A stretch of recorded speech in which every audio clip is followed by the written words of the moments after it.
FDA कडून कॅन्टीनमधील पनीर तेलासह इतर खाद्यपदार्थ सील. सर्व खाद्यपदार्थांचे नमुने तपासले जाणार, तर 14 दिवसांनी अहवाल आल्यानंतर पुढील कारवाई.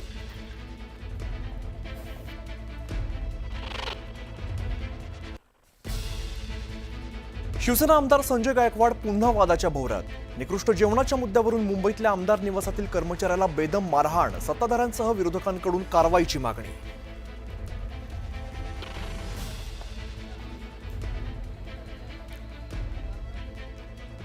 संजय गायकवाड शिवसेनेचे नाहीत, एसनची गटातले. उद्धव ठाकरेंचा निशाणा. तर मुख्यमंत्र्यांना बदनाम करण्याचा प्रयत्न असून असायचं मोठं षडयंत्र असल्याचा ठाकरेंचा आरोप.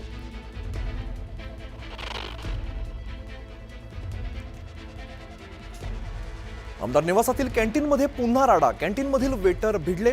संजय गायकवाडांच्या राड्यानंतर आणि एफडीएच्या तपासणीनंतर आता कॅन्टीनमध्ये काम करणारे वेटरच आपापसात भिडले.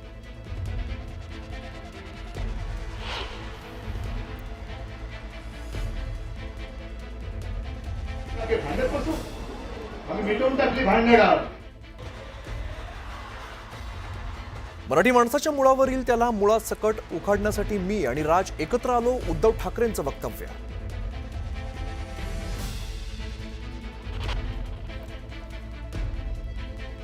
आझाद मैदानातील शिक्षक आंदोलनाचं शिष्टमंडळ विधान भवनात. मंत्री गिरीश महाजनांच्या भेटीसाठी दालनात आंदोलनकर्ते दाखल. थोड्याच वेळात मुख्यमंत्री फडणवीसांची भेट होणार.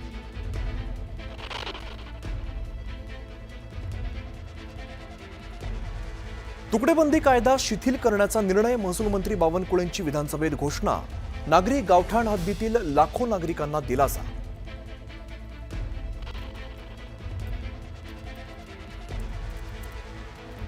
विदर्भाला मुसळधार पावसानं झोडपलं. नागपूर, वर्धा, गोंदिया, भंडाऱ्यात जोरदार पाऊस. अनेक भागात पूरस्थिती.